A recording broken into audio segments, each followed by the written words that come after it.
Good evening and welcome to another episode of Gather to Grow. My name is Dawn Numdu. I'm your host tonight and I'm really excited to have you all here. So without any further ado, we'll ask our speakers just to tell us a little bit about themselves, what they do, where they farm, what they grow besides soybeans, because I realize there's obviously farmers are very diverse and dynamic and they definitely don't just stick to one thing. I'm going to start with Shana. Shana is, of course, someone that I met through this space and really excited to have him here as a speaker tonight. Shana, welcome to Gather to Grow. Tell us a little bit about yourself and a little bit more about your farming enterprise. Good evening, everyone. Good evening, Don. But yeah, besides soybeans, I do also yellows.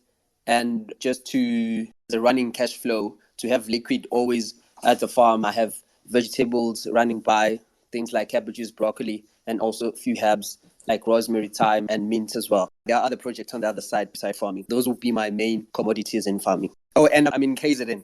Thank you so much for joining us, and I hope that to all the farmers out there in KZN, my heart goes out to you and all the best with everything that is still to come. Thank you so much for being here. I'm Mangoba Ntuli, based on Krismere, where we farm soybeans and the yellow maize and a bit of sugar beans, where we farm the grains and a little bit of livestock, which is sheep, cattle.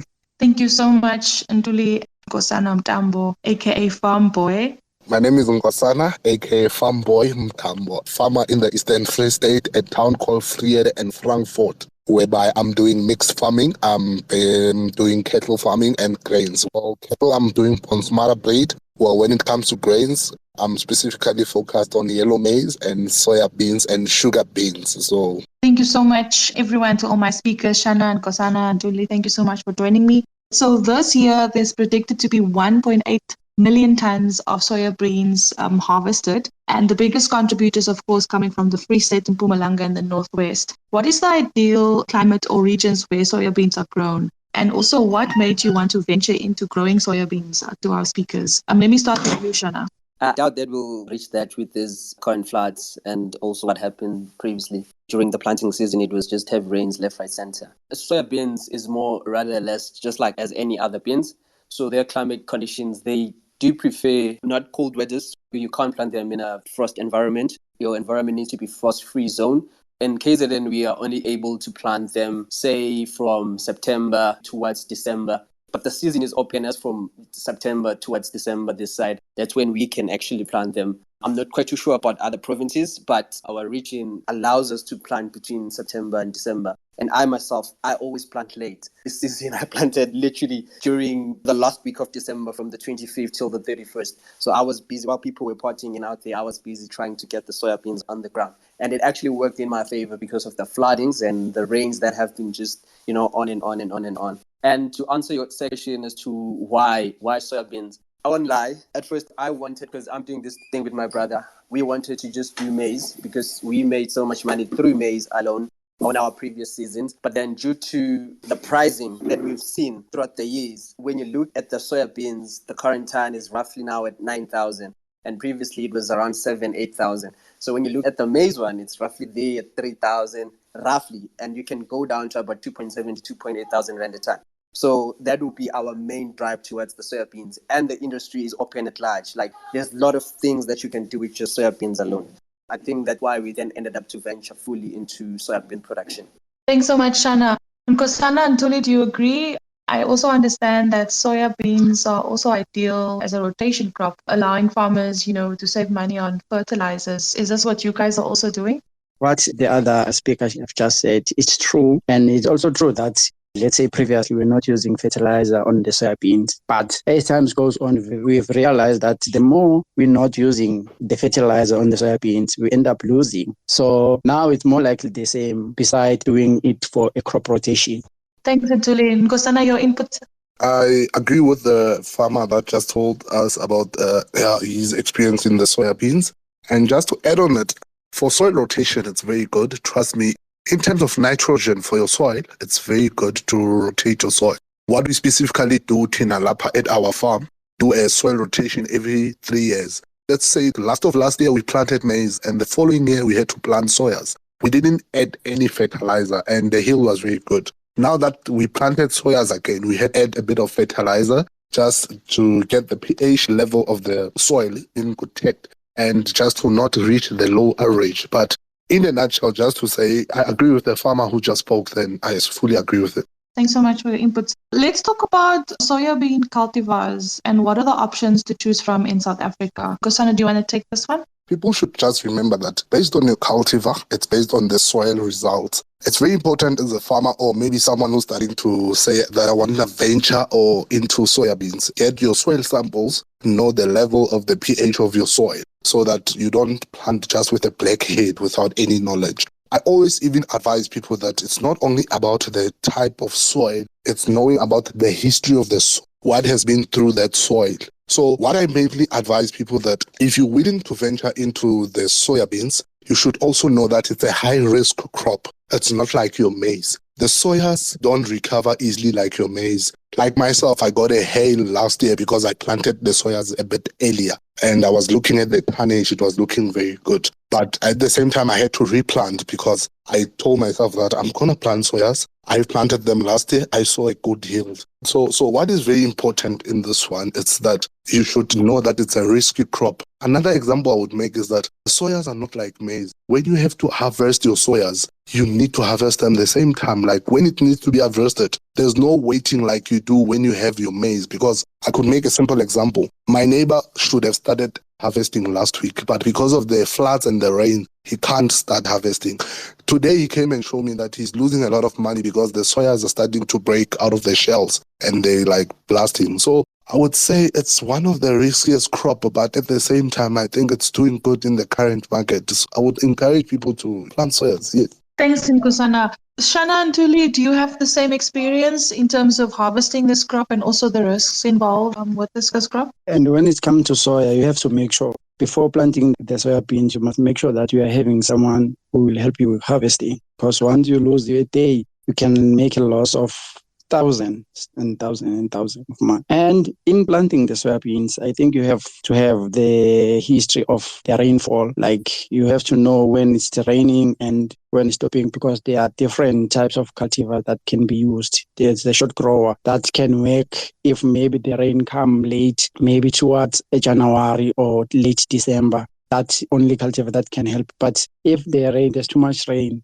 we prefer you start using the long cultivar that usually take long to grow and to be okay. Yeah. Shana, just your comment on that? I totally agree with both the speakers, and I'm a victim of such. Last year we planted 20 hectares of soybeans and 20 hectares of white maize, and we couldn't harvest any of the soybeans, so we lost all the 20 hectares. Not entirely all the 20. We did manage to harvest late. I think it was around August. Mind you, we had planted them in December. So 8 months on the ground. And what Nkosan was saying, the pot opening, because you need to harvest them once they just below 15% going down. But once they reach about 10, it's really a headache. And we lost that 20 hectares because we couldn't get anyone to harvest for us. And when we got someone to harvest for us, the looting started in KZN. And you know what was happening. Even like the contractors were so afraid of their machinery getting burnt and stuff like that. So we ended up just losing everything. But yeah, it is a risky crop to do. But yeah, I would advise people to venture into it. Just to add on that, in terms of cultivar, I would advise our fellow farmers or people who are willing to venture into the soybeans, they must also consult with the agroeconomist. It's very important because I've noticed some sales agents are selling soyas just to run their sales. Sometimes I had an experience when I was consulting a client. He told me that he had to buy a certain cultivar. And then I did my research. I came with my script. I realized that this cultivar, it's not actually good for the area the farmer is. So the agent was just getting rid of the seed so that he can get his commission. So I'm just pleading to our people that consulting is also advisable, and get an agroeconomist. Come to people like us. We will advise you, because sometimes you must remember it's all about making sales. It's all about making money. Our people should be careful of that. Thanks. That's really what I love about engaging on this platform, that you can actually call on the lived experience of other farmers and what they've been through. And I think in your case, Shana, sharing what you had to deal with in terms of what's been happening in KZN last year and now, there's so many aspects to it, and it is a risky business. Farming is risky. What you're saying in terms of consulting an agronomist in Kosana, we have an article now on Food from Mzansi specifically giving farmers a guideline as to what to farm and how to farm with soya beans. And the expert who is being featured is Dani Pester, and Dani is saying that he plants from the 15th of October and that the soil temperature is also very important and you have to wait for your soil to warm up. Is this true? And also, what is your experience been? This is my farming method. What works for Nkosana might not work for Mangoba, I could say, or Don. So probably his area is meant for the 15th. I'm a victim of planting on the 15th of October and still getting hay. So I agree to disagree again with the farmer to say that it's about the formula and method as a farmer. Like, I could make an example. When I started farming here in the Free State, the rainfall was around 750 per year. But now it went up with these rains. So imagine if I could apply the very same system or method I started using when I started farming, I would be in deep trouble. So I guess farmers should know that you should adjust and adapt by time. It's like technology. You should advance now, When we started planting from the 50th, probably doesn't work. Shifted it because I realized most farmers who planted early soyas here in my area, all of them have claimed their insurance. They received they got so much damage. But most farmers who planted so late, most of them are smiting alone. They're going to be getting the best yield. So this tells us something that actually there's no formula and there's no date. What works for Nkosana won't work for Don. You understand? Shana and Ntuli and also other farmers in the space, please I see people sharing hearts, agreeing with hands and things, but I do think that's a very strong point that Nkosana is making there. Shana, do you agree? 100%. I don't want to say it's global warming effect or what is happening, but in my area, I'm telling you, even right now, we're still getting rain, like heavy rains. That in the past never happened. The rain, you'd know that, say, February, that's almost the last time you'll ever get like heavy rain. March, it starts to dampen a bit, and then April, nothing at all. We'll start seeing rain, say, come August. But now it's raining, even now. I'm telling you, it's raining. So it is the same principle of like checking your soil pH, especially soybeans. They don't like too acidic soils. So definitely you need to apply things like your gypsum lime to actually bring up the pH to about 5 to 5.5 so that you can plant. But you can only get that by doing your soil samples and also consulting with your agronomist and your extension workers from the department. So applying those same principles that all farmers or the generation before us were doing, it's good, but then we'll need to just change in terms of how we apply them and when we apply them based on your farm and on your area where you at. We're getting plus 1,000 mil of rain this side of the world, and hence I'm saying it's still raining. So you can't then base my farming to farming in Eastern Cape, that farming to someone who's farming in the Free State. Completely two different areas. So yeah, I'm 100% behind Nkosana with this. Thanks so much. Ntuli, do you have something to add to that? And then I want to maybe talk about pests and diseases. I think you guys mentioned it in your introductory statements and some of the challenges that you've encountered. Ntuli, just one comment from your side as well. I was agreeing with my speakers here. It's only a matter of adjusting since now we are having like climate change. Now it's changing almost every time. The weather today it's good and the other time it doesn't work for us. So it's a matter of adjusting to the climate. It will work for us. Now, let's talk about some of the other challenges. Pests and diseases, like most crops, soybeans are obviously vulnerable to diseases.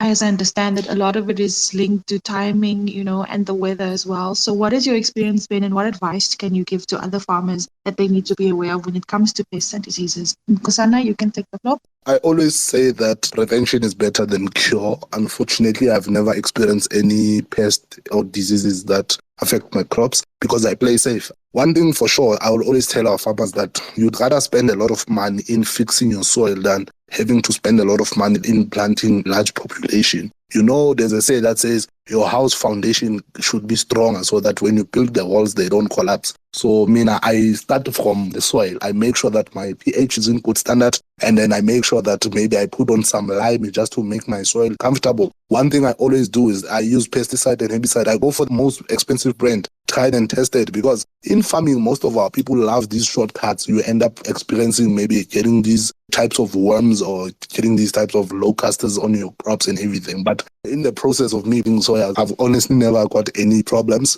I've been following the guidelines and I've been playing safe, going for the best treatment when it comes to herbicides and pesticides. So I've never experienced any problem so far because it's been my second year planting soyas. I've been a maize person in the soya industry. I've been following my guidelines, my mentor advices. So I haven't experienced any problem. That's really amazing. Thanks for your feedback, Nkosana. Shana, do you have similar experience? What has it been like for you? I'll say Nkosana is a lucky person. He's a lucky farmer. I've experienced it all, from pests to weeds to everything. And one of the reasons that I through such a horrible season, especially last year, this year I'm recovering, but I'm still seeing other fields because now I'm pushing 50 hectares, and I only have one functioning tractor. And if it breaks down, then I can delay everything for like a week to two, depending on how quick I get it fixed. I'll just advise farmers that, let's say I'm just going to talk about grains. You need to have your programs, your spraying programs on par. Like you need your herbicide program and also your pesticide and also your fungicide spraying program. So your fungicides are those chemicals that deal with your diseases. So your diseases are caused by pathogens.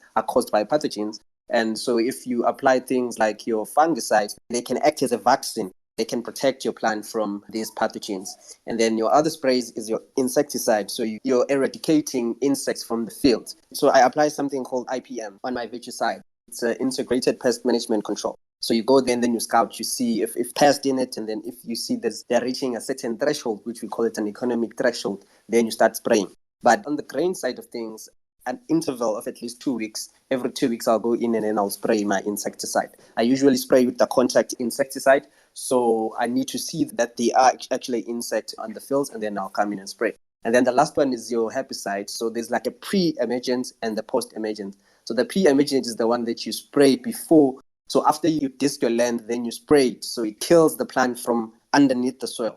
And then when you plant, nothing grows except your crops. And then you have your post one, which is after your crops have now grown out of the soil. So then you also spray. And talking about the herbicide, I always go for my variety, the seed variety is glyphosate tolerant. So I can spray anything with glyphosate in it. So things like Roundup, even when my crops are 1, 2, 3 months, I can come in and spray my Roundup and my crops won't be affected because the variety or the cultivar of the seed is glyphosate tolerant. Those would be my 2 cents shares about pests and the diseases in soybeans. Thanks so much. Our speakers, maybe just one more comment around production, and then I want to move over to harvesting and also markets. Do you have any last comments on production? Any tips that you want to share? Nkosana and Judy? Yes, we've been planting since from 2016 now. So we haven't had a problem since from then until the season. We've been affected by the rain, if I may say. It was raining like immediately after we were spraying, the rain will come. And sometimes it washes the chemical that we've just sprayed. So we've been experiencing some of the pests this time, but we've tried all to find out when we are trying to come back to control the pest, then you can't get in because you're stuck, because now it's wet. So what I'm trying to say is it's better to cure. As Nkosana said, preventing is better than curing. So you have to follow the spray program. Make sure that if it's before 7 days, before flowering the soybean, you have to do accordingly, because once you missed 1 or 2 days, definitely you are running a loss. Thanks so much, Ntuli. Shana, I see your hand is up. Yes, no, I wanted to help a brother out there. Mangoba. We are planting, it's KZN Midlands, not Midlands per se, but then it's in Herigwara district. When it rains there, it pours. So we also experienced the same thing where we'll apply chemicals and then say in the evening it rained, it pours. So then we had to consult and ask. So we discovered this thing called an adjuvant or a surfactant. It's a waxy chemical. When you're mixing your chemicals and you see that, okay, it's going to rain later in the evening, you can add it in your solution mixture, in your spray tank or whatever that you are using to actually put all your chemicals in. So it's called an adjuvant. It's a waxy solution. You just pour it in. I think it's 100 ml, whether it's in a 3,000 liter tank, 1,360. Just pour like 100 ml of that thing. And then it makes your chemicals waxy, and then it sticks on the surface of your plants so that when it rains, it can just still be absorbed by the plants. Okay, let's talk more about harvesting and also market. What does harvesting look like? I think you guys made comments earlier around, is it labor intensive? What should farmers be aware of? Do you need lots of machinery? What is the setup like? In terms of harvest, soyas are very sensitive,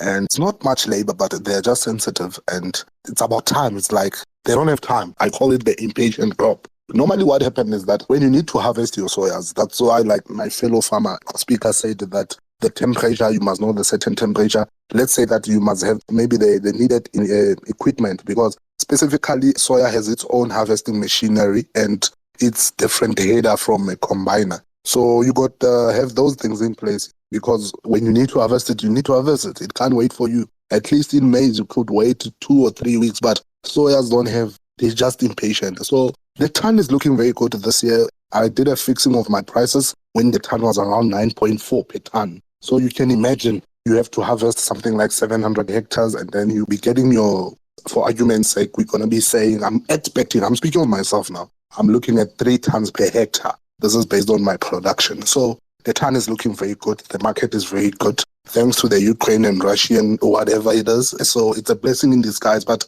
it's not much work when you harvest if you got the relevant or the needed equipment. I don't think soya's got a problem. You know what normally happens? When we harvest, we also make sure that we harvest our seed for next year. You can use the very same production as your seed for next year. But I'll advise farmers not to do it maybe more than 2 years. Go buy your seed maybe and then just repeat your seed, replant it maybe for the following year. But just don't do it often or constantly now. You're going to lose your yield. Thanks, Nkosana. Shana, what has your experience been like? And also maybe just some advice to someone who's just wanting to explore what is the stuff that they need to have in place, especially around harvesting. This side of town or this side of the world, we only have one person who literally harvests for us. So this guy has about, say, close to 1,000 to 2,000 hectares that he needs to harvest. So on our side, we learned that we need to pay this guy in advance. So when we see that we need to harvest, we go there with our moisture meter, we put in our kennels, we check the moisture, and then we see, oh, okay, it's good. So the first thing that I'll say to the person who is going to harvest or looking forward to harvesting,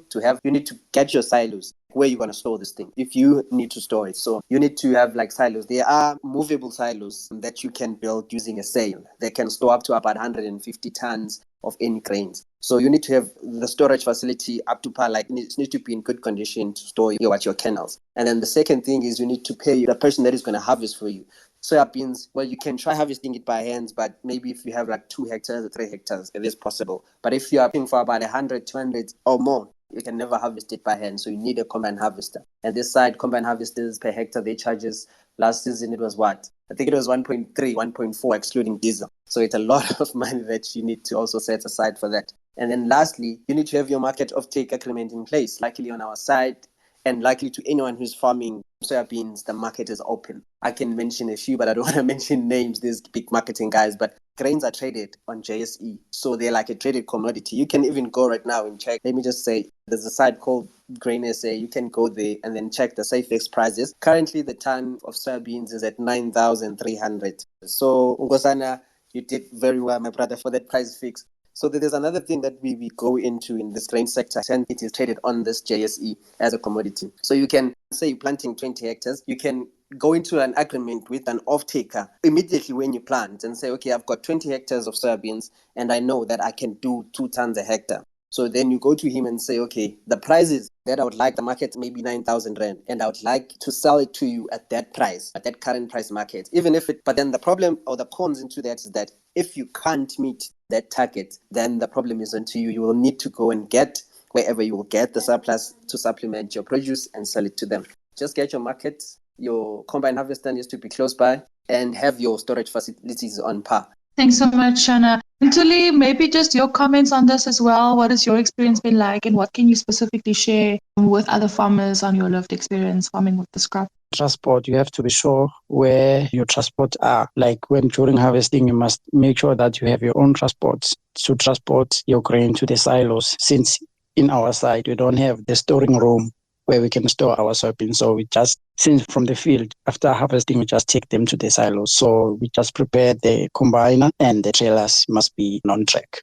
What are some of the other aspects that maybe didn't cover? Any other things that we should be considering in terms of this crop? I think I'm going to wrap up a little bit earlier this evening if there aren't any other questions from the floor, just so that I can allow Nkosana to come from that awkward place that he's standing at to be able to join us. But maybe just some final comments from our speakers, some other areas that we should be considering when it comes to farming with soybeans. Shana, I'm going to give you the floor. To wrap on my end, I would say Nkosana did mention a bit of it, but then in passing about insuring your crops.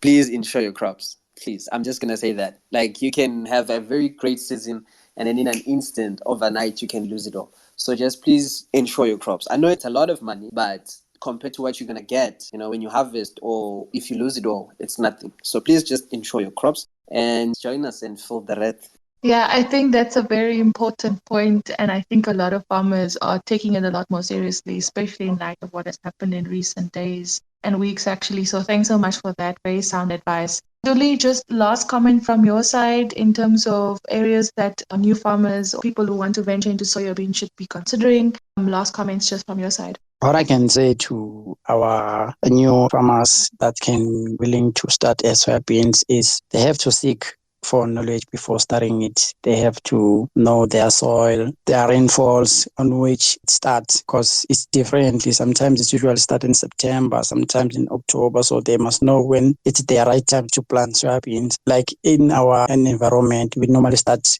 planting them around November because heavy rain they are in October. So late November, there's no heavy rain unless it's changed like this season that we are in now. So what I can say to the new farmers is they have to seek for information before they venture more in soybeans.